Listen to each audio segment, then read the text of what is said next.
Do you want to develop consistent good habits like reading, going to the gym every day, learning new languages, or practicing new instruments? Or do you want to kick bad habits like eating unhealthy food, biting your nails, watching too much TV? 3 years from now, you can have what you need. You got to be careful about it. You can't have everything. You can have what would be good for you, but you have to figure out what it is, and then you have to aim at it.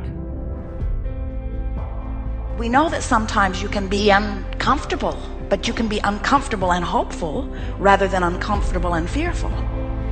People go through their lives without knowing what it is they want to do.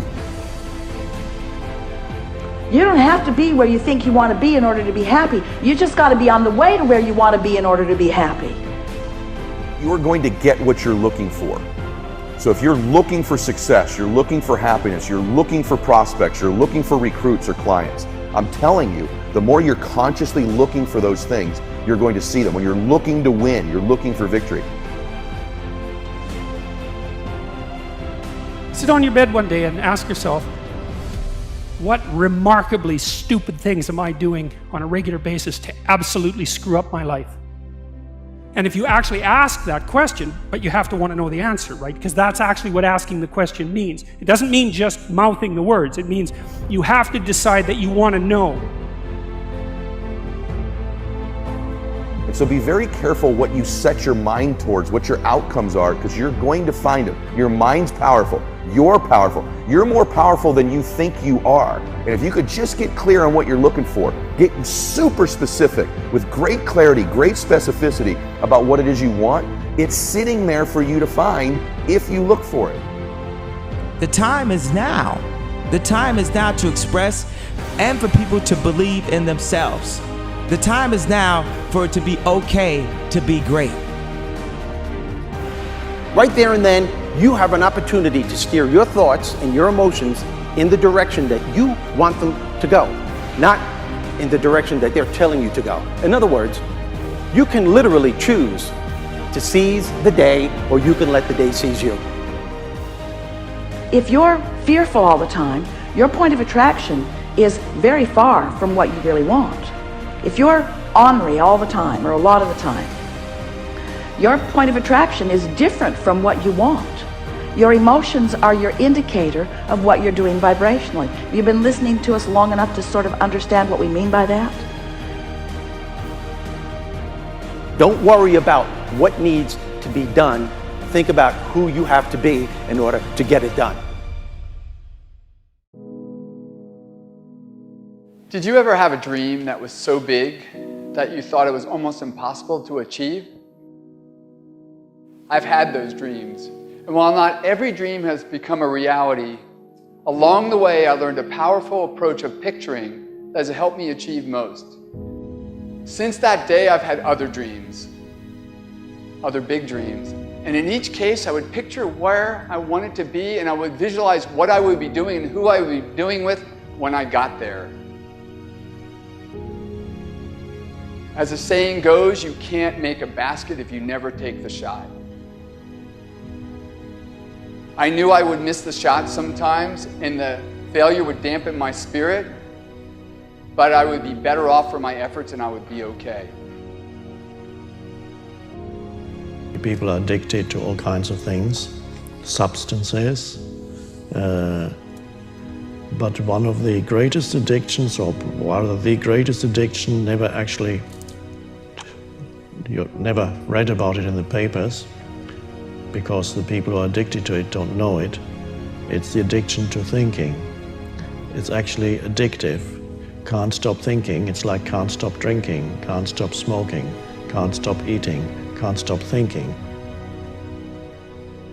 You have the option of taking it hard or taking it easy, of making the worst of it or making the best of it, of giving it your undivided attention, of giving it very little of your attention.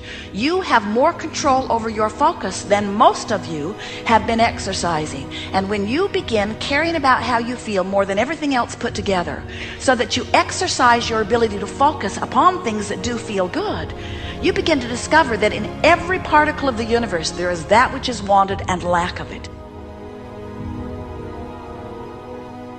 My visualization has helped me achieve most of my goals. And what I learned along the way is it didn't take twice as much effort. It only took an extra 10%. When we fail, life continues as it is. We can stay in our comfort zone. Success, on the other hand, challenges us. It pushes us and it exposes us to rejection. How are we going to manage this new success? If you're not happy, you're not successful. If you're not enjoying yourself during the process of whatever it is you're trying to achieve, there's a problem. To me, the biggest disease on this planet is unhappiness. And the reason why people are unhappy is because we have a tendency to keep focusing, as I said, on what we don't have and what's not working in our lives, instead of allowing ourselves to shift our focus and our way of thinking. People always want to be like, follow your dreams, follow your dreams, follow your dreams. My dream was always to be a rap artist, right? But I had to get a job. So I had to focus on my job. And then I made money to follow my dream. One of the main reasons that people don't get what they want is because they don't actually figure out what it is. And the probability that you're going to get what would be good for you, let's say, which would even be better than what you want, right? Because, you know, you might be wrong about what you want easily. But maybe you could get what would really be good for you. You have the freedom to think anything you want. You were born extremely confident. You came into this world knowing how wonderful you are. So choose new thoughts to think about yourself, and choose new words to tell yourself how magnificent you are, and that you deserve all the good that life has to offer. First thing in the morning and last thing in the evening, I want you to look into your eyes and say, I love you. I really love you. Your first goal, this is what I'm suggesting, your first goal when you open up your eyes should be to focus on the things that ignite your spirit and bring you joy. I want you to focus on the things that you appreciate in your life, the things that you're grateful for. I don't care who it is or what it is. Maybe it's the person lying next to you. Maybe you're thinking of your children. Maybe you're thinking of the dog or the cat lying by the side of the bed, a particular goal that you achieved. Maybe there's an event coming up on the weekend. Maybe you're meeting with your friends for lunch. You see, folks, it doesn't matter who it is or what it is. There's always something to be grateful for, to appreciate. And what I'm asking you to do in those few moments before you crank and get into your day is to focus on these things. Then why am I asking you to do this? Because an attitude of gratitude simply makes you feel good. And feeling good is the fuel that drives motivation. We've all made wrong choices and done things that we knew were not the best. It's one thing when other people do us wrong. We had a bad break. It wasn't our fault. We can have faith that God will restore. He'll pay us back. But when we bring the trouble on ourselves, when we blow it, it's easy to live in regrets, thinking that God's not going to help us. We made the mess. But here's the beauty. God knew you would mess up before He called you. He knew we would get off course, at times give in to temptation. He didn't base His plan for your life on you making perfect decisions.